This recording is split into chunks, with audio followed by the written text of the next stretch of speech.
Welcome to Econ Talk, part of the Library of Economics and Liberty.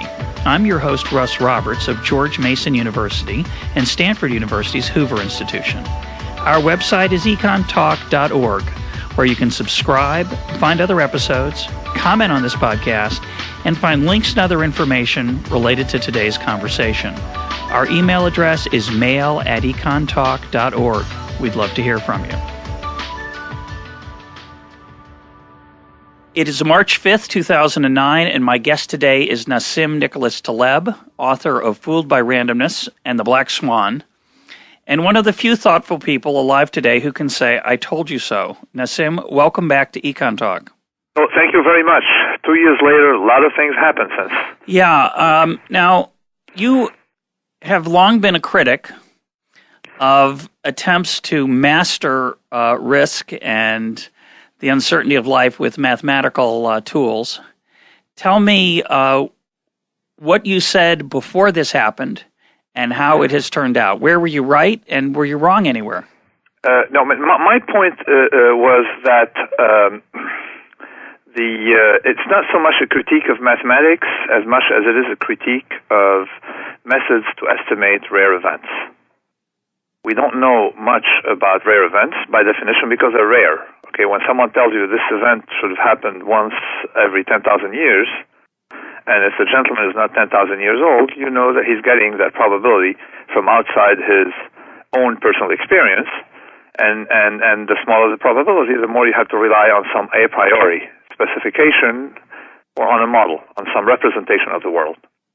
So my point is that the smaller the probability, the more fragile it's going to be, this estimation, and the smaller the probability in some areas, we're going to have the larger the impact. Look, for example, a 10-year flood has a higher probability than a 100-year flood, but the 100-year flood with a smaller probability will be massively more consequential, and you don't really care about the probability. You care about the probability time the impact. You care about the expectation of these events. So small probability events can have in some domains, that last time I called fat-tailed domains, a big impact, and we don't know how to estimate them. We have absolutely no idea how to estimate very small probabilities, and they can be very consequential. So my critique of the models was basically that they relied a lot on some theories to produce small probabilities. And the second one is that these models were very fragile in the tails, of course, but led to the build-up of humongous positions on tail events, calibrated to these theories called value at risk, to these models, to these representation. So the banking system, in my opinion, was extremely fragile. Extremely fragile. Not just the banking system, but anyone who had an exposure to rare events. Some people were robust and some people were fragile. The banking system was fragile. So I claimed in the Black Swan that some companies, after looking at their risk reports, were sitting on a lot of dynamite.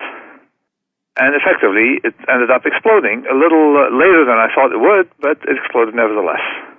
Now, do you think that they were, the thing that fascinates me about this, and there was an article in the New York Times Sunday Magazine by Joe Nocera on value at risk that you were quoted in quite a bit and clearly influenced his thinking. And the idea was that these firms, these investment banks and hedge funds and others, had made their estimates using their models of just how exposed they were to risk, and they turned out to be wrong on two counts. One, the probabilities were probably not right, but more importantly, as you point out, the consequences were what were more important than the odds of the consequences happening. It was the size and magnitude of the effects. So here's my question.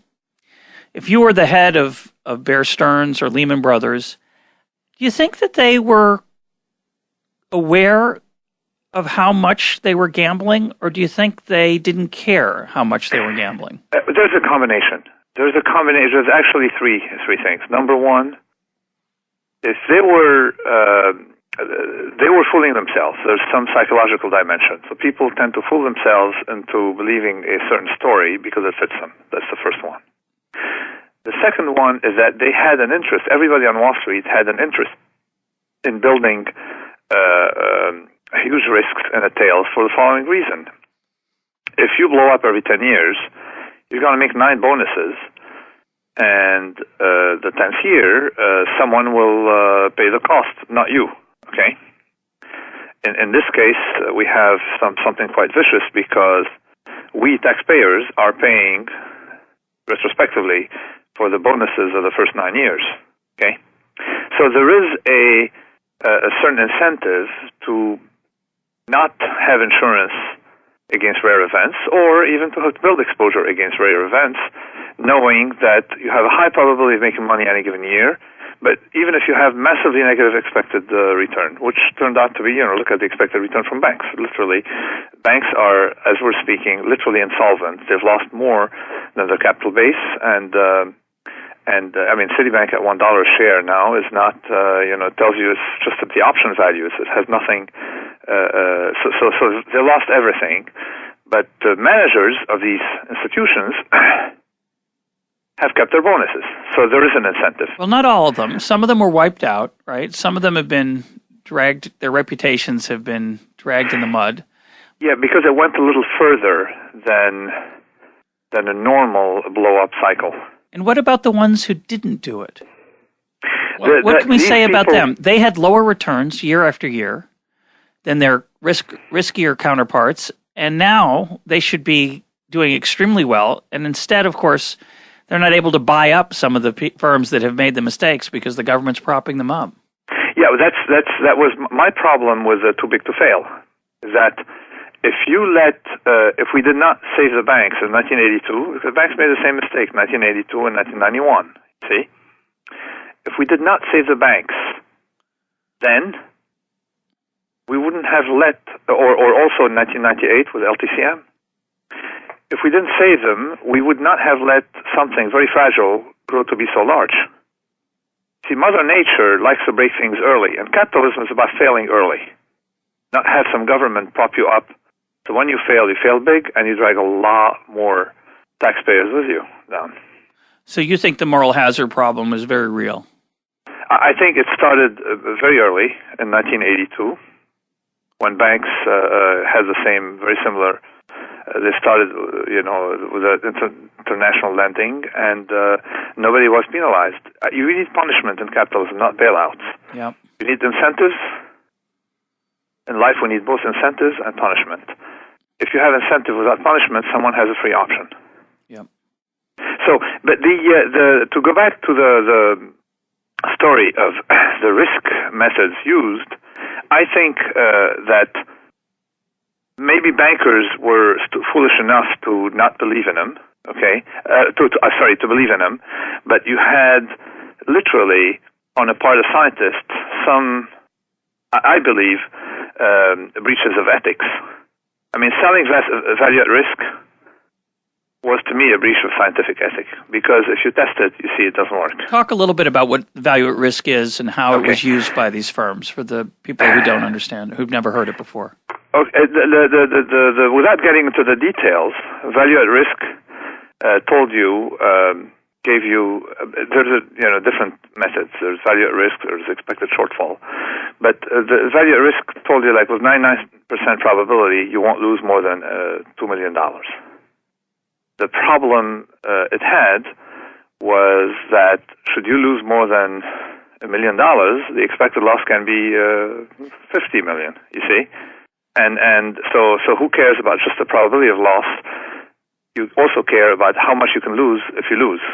Right. I mean, that's what's so striking about this crisis to me as an outsider is why didn't you just have a bad quarter? You didn't just have a bad quarter. You got wiped out. You got wiped out. So who cares about the probability of loss of in excess of $1 million or $2 million? You care about how much you're going to lose when you lose. So the expectation of the loss beyond that. And that's rather intractable. Don't you think that the people who used those models knew that? That they knew that shortcoming? That shortcoming. I know. I had a long experience, even before the Black Swan, since 1996, 1997. I used the value at risk in 1993, so started using it, and we had the 1994 crisis, financial market had a mini crisis. I mean, it was definitely, people don't remember it, but it was enough for me to convince me that value at risk was hogwash. It didn't work. So, and that all these claims were just bogus claims, and if these people were monitored by the FDA, they'd be arrested. So, and then I kept warning people, and then people kept bringing strange arguments. To me, there was another big argument against using these methods that rely on the past. And let's look at it as follows.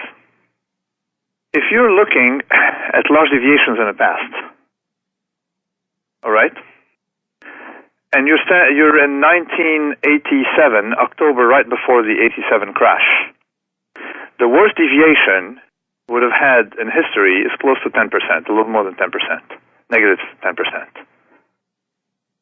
on any given day. So you would calibrate your value at risk by saying, okay, the worst I'm going to have is close to 10%.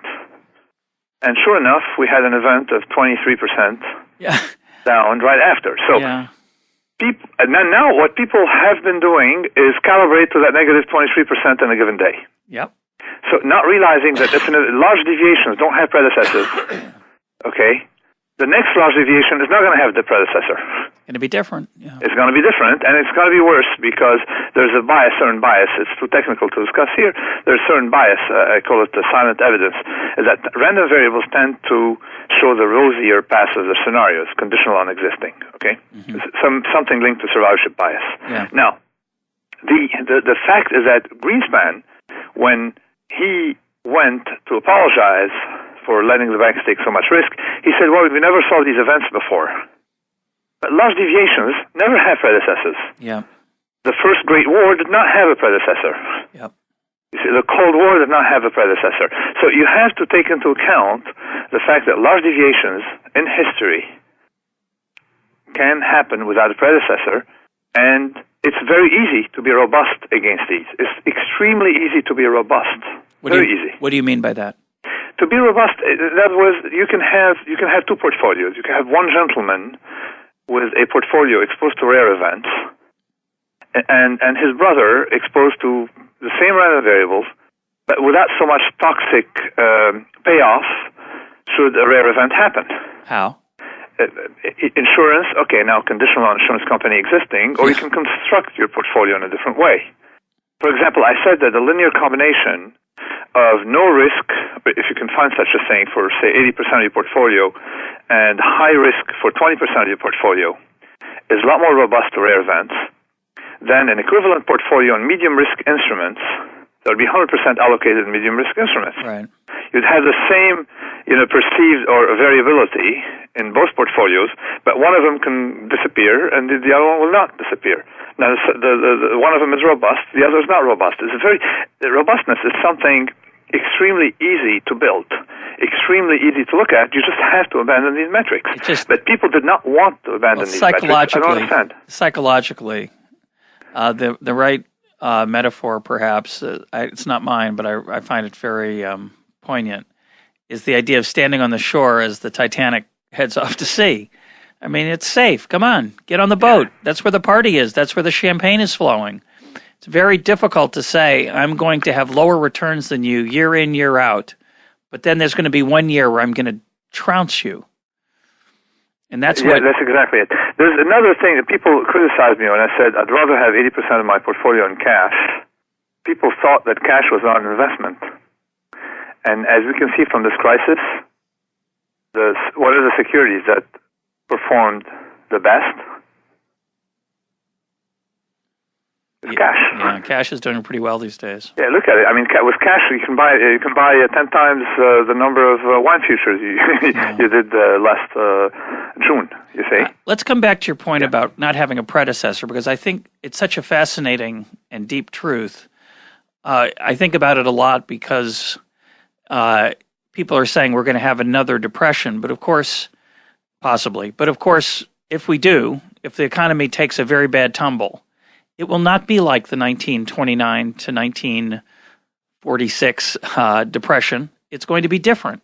It's a once in a lifetime, one of a kind event, and your ability to learn from it might just be limited to the idea that rare things happen sometimes that are not good. But we want to learn more than that. We want to learn all kinds of general principles, and it's one thing I learned from you is that sometimes that's not true. Yeah, but this is what I mean. This is some form of autism that we seem to have with respect to history, because we don't look at the past in relation to its own past, the way we look at the present in relation, the way it is in relation to our own past. You see? No, to explain. To explain, when you look in 1987, okay, you look at 87, what happened, that the worst event was negative, say, 11%, and the next one was negative 23%. You see? You don't transfer the same analysis to today. You don't say today's past, the worst event was 23%. Therefore, the next worst event can be 50%. Be 50, yeah. So what I say, if you take today's past, today's future, you see, and then our past, date in the past, its own future. You see, we don't transfer this analysis. So it's a form of autism, and it may increase with the use of mathematics, because cab driver would understand the point. Simple traders would get my point. I don't understand why someone with a PhD in economics or financial engineering would somehow fail to understand these points. Well, part of it is hubris, right? Part of it is, I am told, I don't know if this is true, but I'm told that that some of the ratings agencies did build into their forecasts the possibility that default rates on housing would reach levels of the Great Depression, which would seem to be very, very safe then. Because what could be worse than that? I mean, after all, haven't we learned something since then? How could we possibly have rates worse than the Great Depression? But of course, we can. Of course we can. The fact is that that bothers me the most in this, that exposure to these tail events was preventable. In what sense? In what sense? If you take the divisions in banks, let's not take the general debt level in the economy, because that causes an exposure to tail events. Let's just take banks. Was they lost the most money? Mm-hmm. Was the marginal? They lost on subprime initially, and then on other areas that were not particularly profitable. I mean, were profitable, but not. They kept pushing the envelope in them. They're getting less and less profitable, and they increase the exposure. Yeah, a friend of mine in the hedge fund business said he could never figure out why anybody bought those senior tranches of those of the collateralized debt obligations, because the return wasn't high enough. Yeah, they were making pennies. I wonder what the story is there. Pennies. Well, they got pushed into the pennies. I remember before LTCM blew up, it was the same situation. This is long-term capital management. Long-term capital, exactly. We had a blow up in 1998, and anybody who still used value at risk after 1998 there's a problem. He needs to have his head examined, because these events in 1998 should have convinced you that these bubbles, these crises happen very fast, that you can have tail events, that you have contagions, that correlations go to 1, that all the models cease to work when you need them to work, and that we should not bail out the banks, because we should teach the banks to be have a little more discipline. Okay. Yeah. And at that time, I remember those who blew up are those who had positions that made pennies at the margin. It was like there's a cycle. People take the most risk when there's the least return. And someone, I remember, I think Jim Grant was calling these things returnless risk. You see, not riskless return. Yeah, fascinating. It was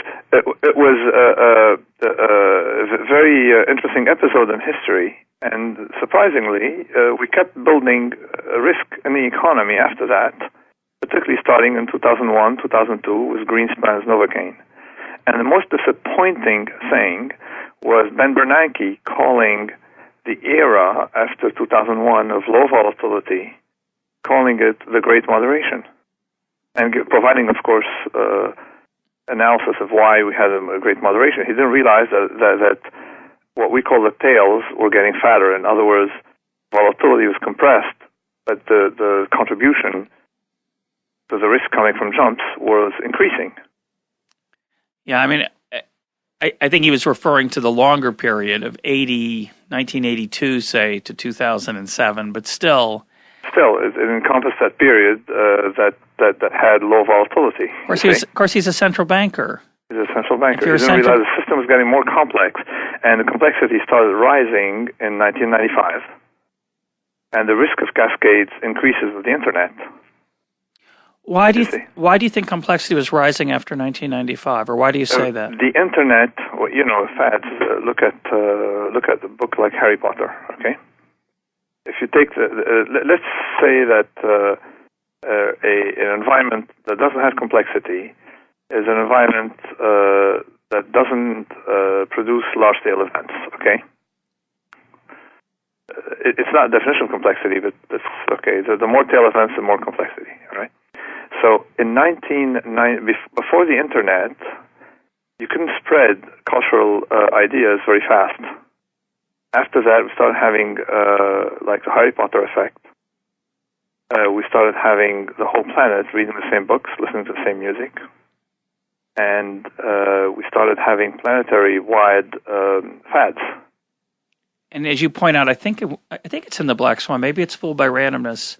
That leads to very large right-hand tails for a very small group of people, right? Exactly. Yeah. I mean, it's right-hand tails for a small group of people, but also it's tails. I mean, it could be negative tail for someone with the exposure, but you have concentration. I start looking at concentration, not of wealth, but say of income for people in some professions, sports or the arts, and of course you have fewer and fewer people making a larger and larger share of the pie.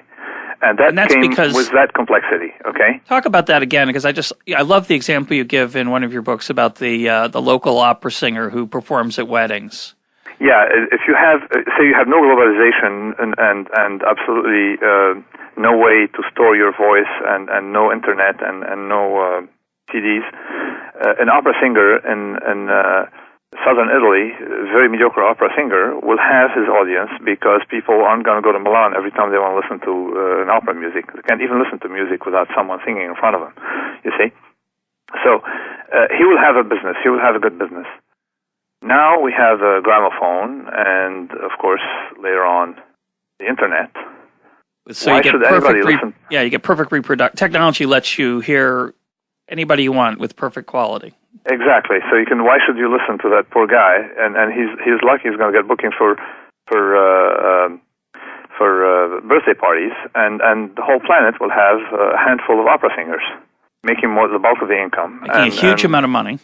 Huge amount of money, and other people will struggle, and you see that in literature. You see that in a lot of things. Where I use that comparison with the income of a dentist. A dentist cannot store his work. He cannot leverage his work. He cannot scale. He cannot scale it up. Right. The world's greatest dentist is limited in how many people he can see in 24 hours. Exactly. So you use massage professional, same thing. He has to be there to deliver his service. Whereas an opera singer can be dead. Yeah. You see? So, or a writer. Every time I wrote in my book, The Black Swan. When you bought it, you didn't call me up to, write, or the publisher didn't call me up, say, write this book, someone wants to buy a copy. It's just they print what they got. So the more informational economic life is, the more it can deliver large deviations. That's sort of the idea I had. Which is very good overall, by the way. I don't want to paint this as just disaster. There are many wonderful things about it. You get great opera singing. If you know that it reduces predictability, it does provide. I mean, you have to expect to see spikes. You can see spikes because a dentist can have spikes in his daily work, or if they exist, they're going to be not very accentuated. But sales of a record can have spikes. Yeah. Or download a record can have spikes. So a complex system has other attributes, you see.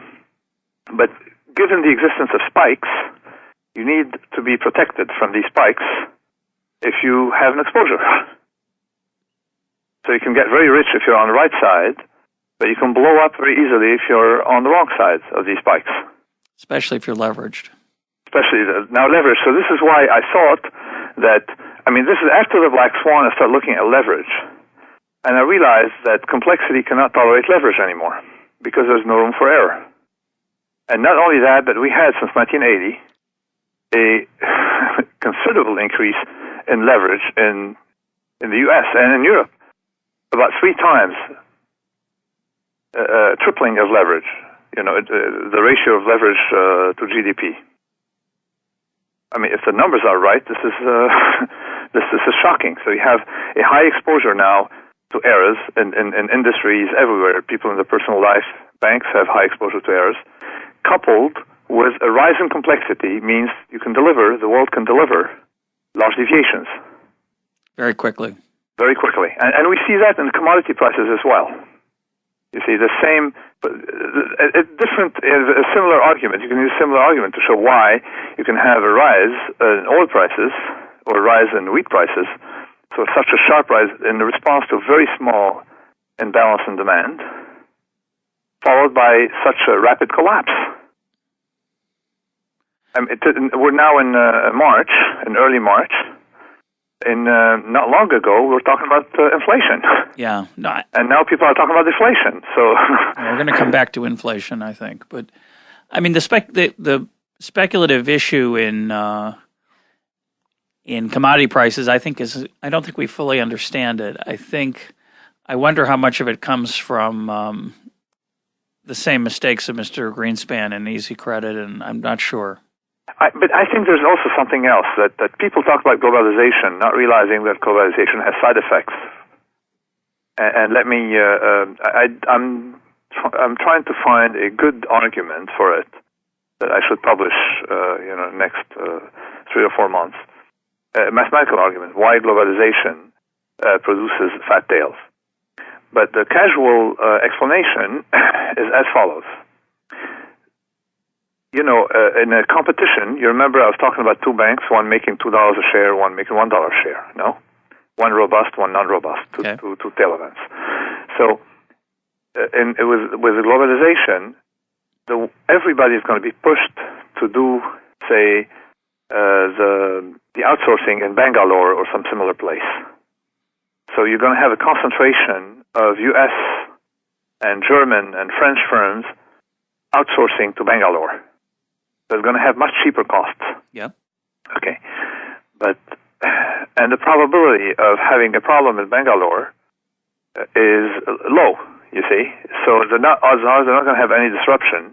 So you'll have sort of a lower probability of failure or lower probability of problems with IT among these firms because you have only one, say, source of randomness. I'm idealizing. Of course, it could be other places in Bangalore, but I'm idealizing. I'm say all of them did their IT in Bangalore.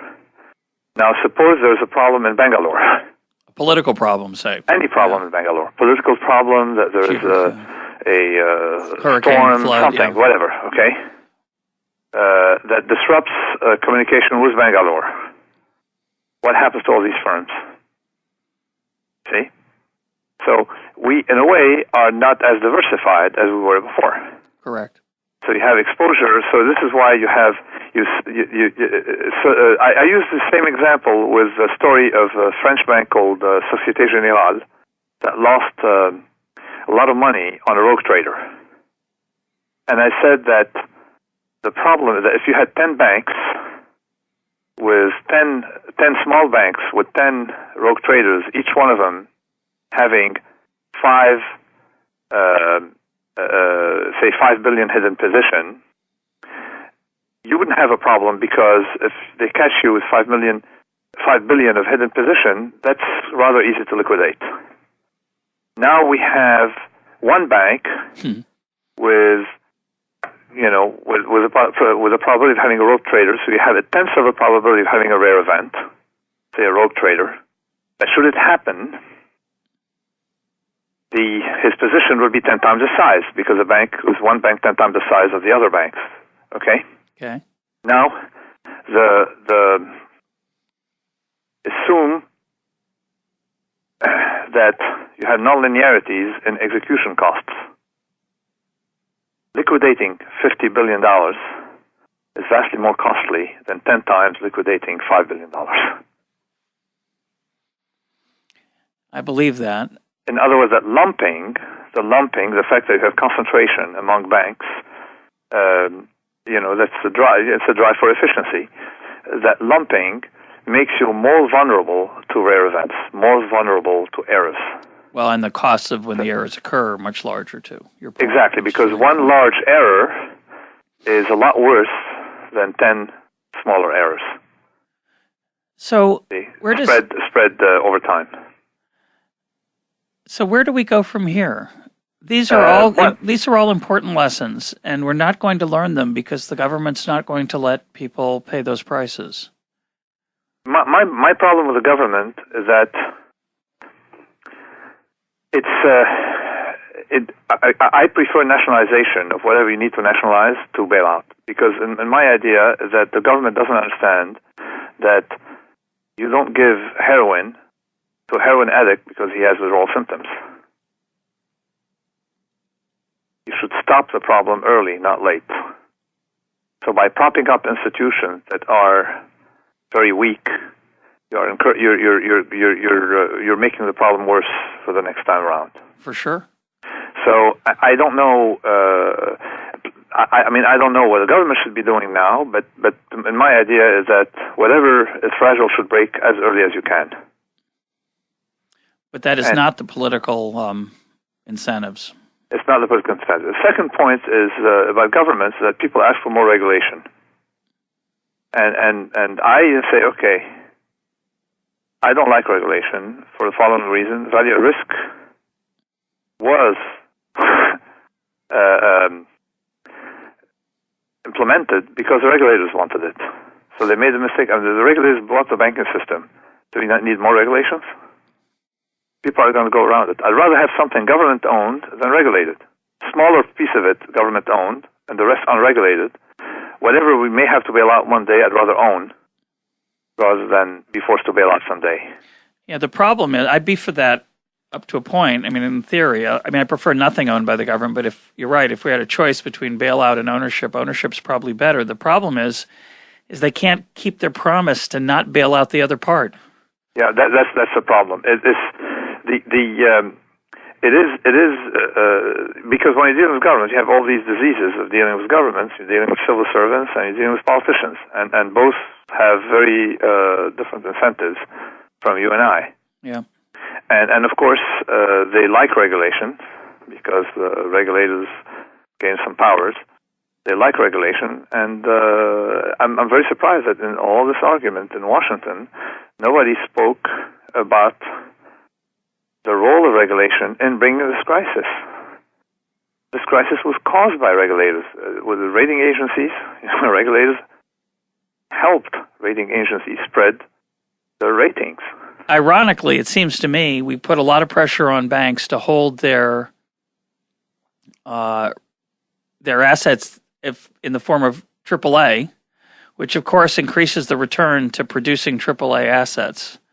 And so it's not surprising to me that there was a big premium put on making sure that your asset was AAA.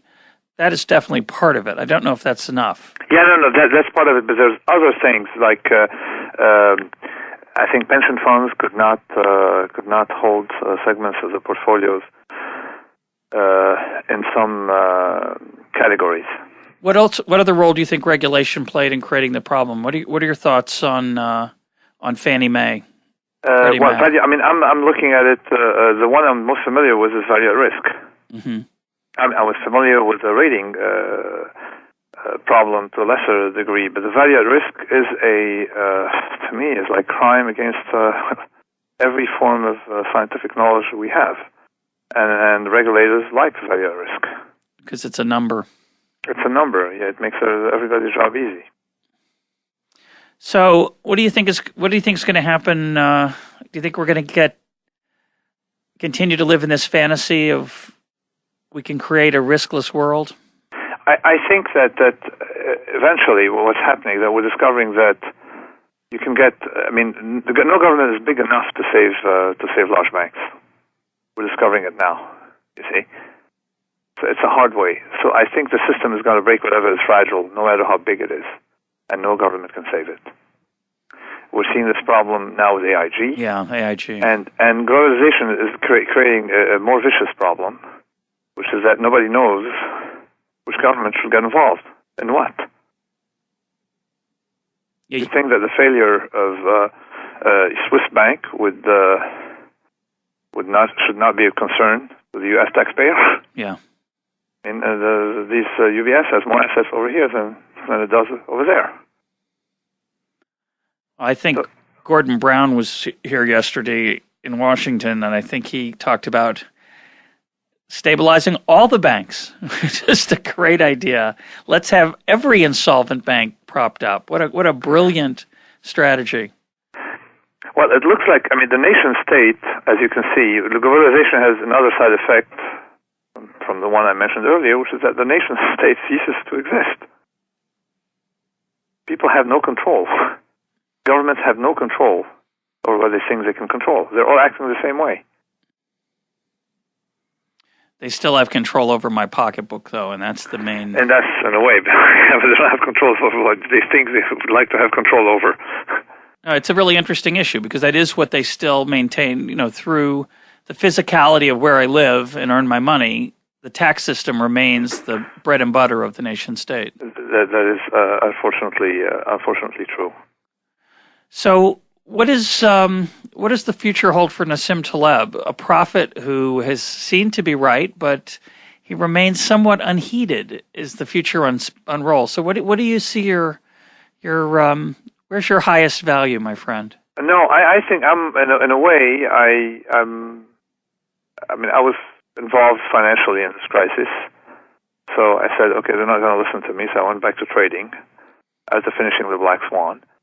I was involved financially, and now I'm going to be more of a philosopher. And I think that I don't want to be heated. It's okay. I would like to be heated, but I don't need it that much. It's okay. The ideas are out there. They should spread.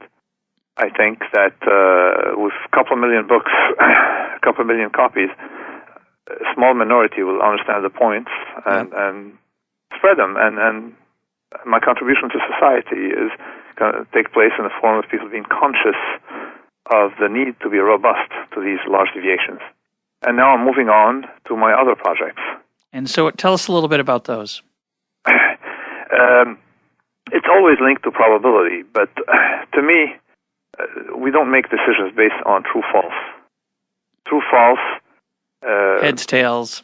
Heads, tails. Epistemology is about deciding whether something is true or not true. And typically, this translation in statistics is you set a confidence interval and you say with 95%, this is true, that this drug works, or so on. But we don't make decisions based on true-false. We make decisions based on payoff and based on some other judgment, because even when we sort of know the payoff, we don't quite know the probability, so it's very fuzzy. We don't really use probabilities in decision-making. And the ones who were aware of it were the ancients, as usual, because the ancients did not use probability. And when we discuss probabilities with a modern person, they think in terms of this is true, this is false, and this is a probability. But the ancients, for them, it was much fuzzier. It was more of a decision-making tool, and probability came from Cicero, who coined the word in his beautiful treatise. And for him, probability was something you approve of, regardless of the odds, what today would call the odds.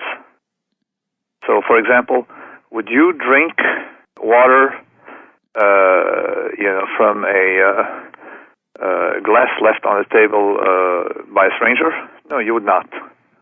But do you have evidence that water is going to hurt you? No, you don't have evidence, but you're not going to do it because it's not something you approve of. So this is sort of the line of work I am following now. A decision-making under uncertainty without using probabilities. Something a little more complicated. And this is bringing me to a whole new way of thinking about do what we do versus what we know. That what we know is not quite relevant. We do things in a certain way. I think in economics, of course, that brings me closer to Hayek in a way. It's very Hayekian. Very Hayekian, and it's taken me into the history of medicine everywhere, and it's taken me into an area extremely anti-academic, anti-knowledge. Because we humans have always been messed up by knowledge. And I have data, and then the history of medicine is a beautiful proof of that. Is that whenever we use knowledge as a driver rather than tinkering, we got in trouble. Can you give some examples? Sorry? Can you give some examples from the history of medicine? Of course, the history of medicine. There's an argument used by Le Fanu with data, but you can see it in a lot of other places, that shows that our understanding of the biological processes led to a decrease in cures. That when we were tinkering, just going randomly, looking for things, we did a lot better than with directed research, because our understanding of the underlying process, of course, it's incomplete. It gives us a very strong bias. And blinds us to things we don't quite understand and we don't know are there. So tinkering and trial and error worked beautifully in the past, and we're able to produce a lot of cures. Now the cure rate has slowed down. Although our knowledge has been growing exponentially, particularly since we have the DNA. Yeah. And that's an example. Another one is, of course, you can see it in medicine, that typically most medicines are used to cure something completely different from what the original intention was. Yeah, that's very interesting. So side effects dominate. So what you do in something like that is tinkering, is try to collect positive side effects, positive black swans. Yeah. So it's all part of the same package of how to live in a world we don't understand. The ancient knew how to do that much better than the modern. And we suffer from the hubris problem of overestimating our knowledge. Exactly. And there's some places in which it can be very harmful, say small probabilities, where this overestimation of knowledge is going to be very high. But there are a lot of other areas in which it can be harmful as well. Well, one thing I've learned from you, from your books, which I think is a profoundly useful and important thing, is just how difficult it is to think rationally about probability and uncertainty and risk. And it's a huge part of the human experience that most people are intimidated by. And so they tend to they trust the science part, and they let other people, talk about the risk. So they ask their doctor, what they should do, as if the doctor knows the probabilities. The doctor has no idea what the probabilities are. Every person is different. Every treatment is different. Every disease is a little bit different. And we need to reclaim those things for ourselves. And we need to be able to think about them. Yeah, I mean, in my book, I have my heroes, the empiricists, who wanted to do the maximum they could without theories. That was, you always have to have a theory in life. I mean, you have to have a theory of how a book looks like to hold a book, all right? But the idea of the empiricist is to minimize theories, minimize the harm coming from theories, minimize claim, a generalization. It's like everything is new, everything is different. That was and empirical doctors were extremely successful until they were completely eliminated with the rise of Arabic medicine. And that was rationalistic medicine, and Western medicine was rationalistic after the Arabic tradition, until we had the recent improvement in medicine coming not from the doctors, who were always rationalistic, but from the barbers and from the surgeons who were barbers. It's really they were not theoreticians. So the history of medicine is extremely rich. If you're looking for these arguments, that thinking has not helped us a lot. But again, it's not just there. I found evidence in a lot of places. The one closest to me is option trading. Everybody thinks that quants make option formulas, therefore the market uses them, and it's turning out to be bogus. we have been using option trading formulas, not option trading formula. As you well know, as Hayek would tell you, it's not some theoretician setting up the price of goods in the supermarket. Okay, it's supply and demand. and supply and demand prices convey information. It's the reverse. So option prices, we knew how to trade options in a vastly more sophisticated way, and started in 1870.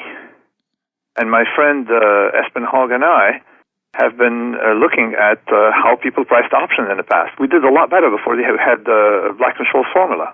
That's very interesting. So here we have evidence that theories are getting us in trouble. But everyone on Wall Street thinks that we need quants to price options, not realizing that what quants are doing is observing price formation and trying to fit some formula on top of it, something epiphenomenal. Yeah. And whenever we listen to them, guess what? We get into trouble. Well, it's also very much in the line of pragmatism, a philosophical school that we've talked a little bit about on the show before. This idea that Descartes was a little bit dangerous because he thought reason could triumph over everything. And the pragmatists were interested in, again, very Hayekian way of trusting what had emerged from trial and error as being wise. And it's hard to accept that, but that may be the right way to go. It is hard to accept it, but what I'm doing for my next piece of work is a very general thing. Like the Black Swan, historical, but also I'm compiling data. I'm trying to provide data showing exactly that universities had negative contribution to knowledge compared to practitioners. Could be. I hope not, but it could be. I mean, I know that university in technological areas and a lot of areas. So that was what happened is that lecturing birds how to fly, and then later on claiming credit. Say, here, look at it, the bird's flying. You know, it's listening. You listen to me and followed my equation. That's sort of like the idea I'm following in my next book. Well, I saw an interview with Peter Singer, the philosopher at Princeton, where he said it was probably okay for people to genetically choose smarter children because, after all, intelligence makes the world better.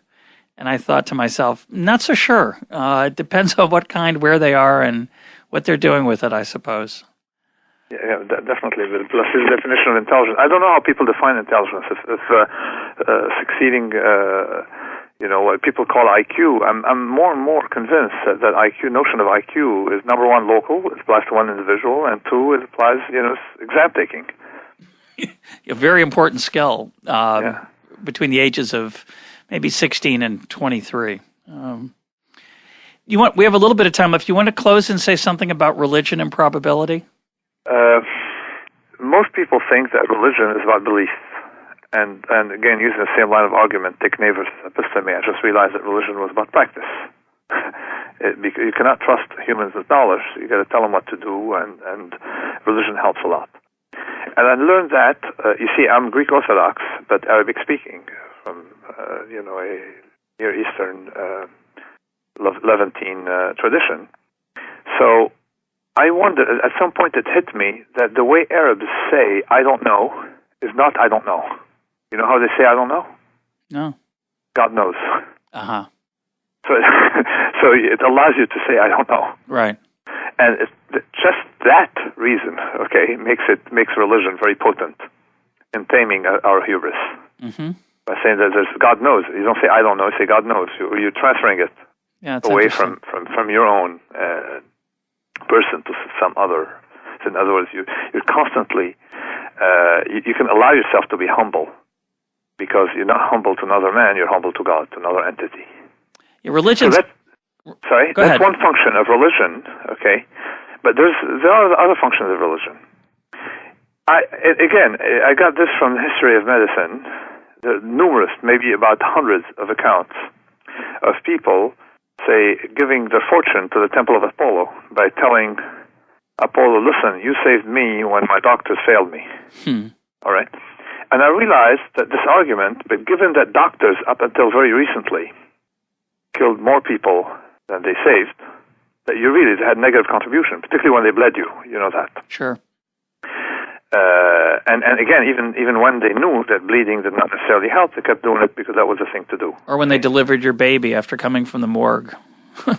Yeah, I mean, things like that. So the doctors, particularly it peaked actually with hospitals in Paris, with the death rate from going to the hospital. So doctors had negative contribution. I just realized that anything that took you away from a doctor to satisfy your illusion of control was good for you. And there again, religion, if it's just neutral, okay, it was helpful. You're ahead. Any religion, just going to the temple of Apollo. So I realized it took you away from a doctor. So that's another function of religion. And so I've been analyzing or looking at this error we have in believing that religion is about belief. And no, religion is about commitment, is about the system, is about living in something, because our beliefs, in the end, get us in trouble. We're not good with ideas. We're not yet good with ideas. And as we can see now from this crisis, we're not anywhere close to getting acceptable with ideas. The great moderation turned out to be not so great. Exactly. And so, and what does probability have to do with it, with religion? It's still this idea of true false. Probability, I link it to the idea of what is true and what is false. You see? It's a degree of belief in that the statement is true. That's the way I handle probability in that. I say that you may think that the odds you may do something against the odds.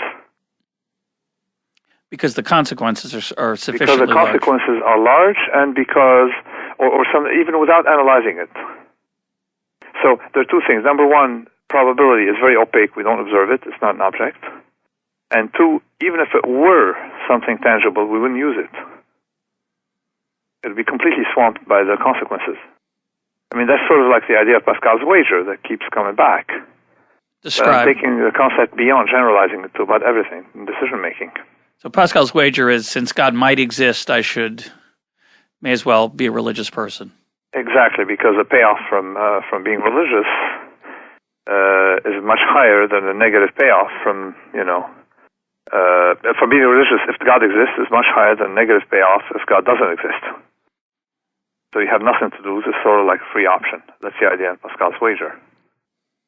But I mean, this is a very simplified argument, and it's very naive, because you have to also assume that God would exist and not know about your gaming the system. You see?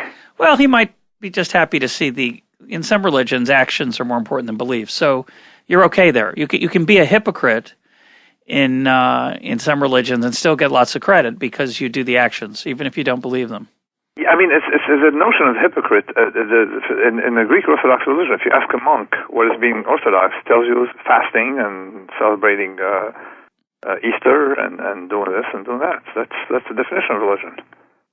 Well, in Judaism, Maimonides, who listed the commandments, as did others, not every Jewish sage lists belief in God as one of the commandments, because there is a debate about whether you can mandate belief.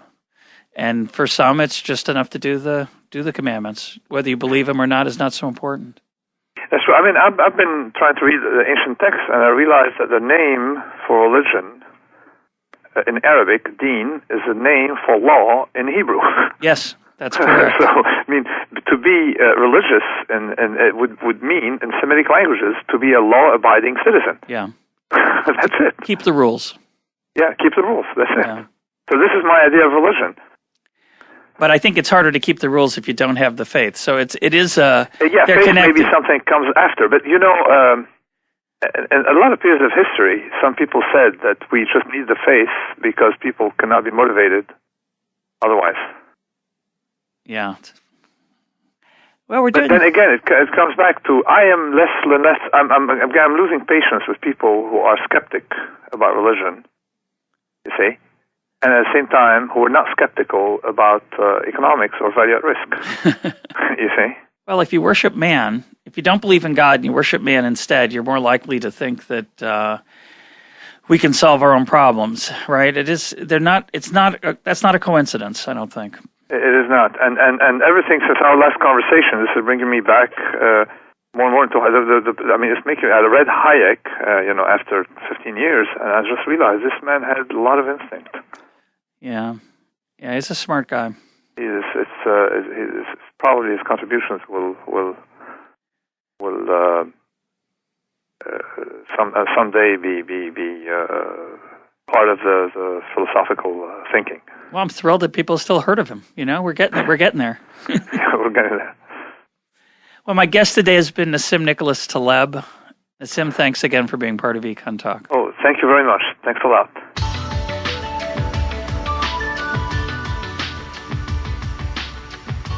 This is Econ Talk, part of the Library of Economics and Liberty.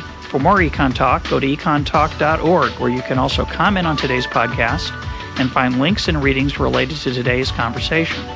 The sound engineer for Econ Talk is Rich Goyette. I'm your host, Russ Roberts. Thanks for listening. Talk to you on Monday.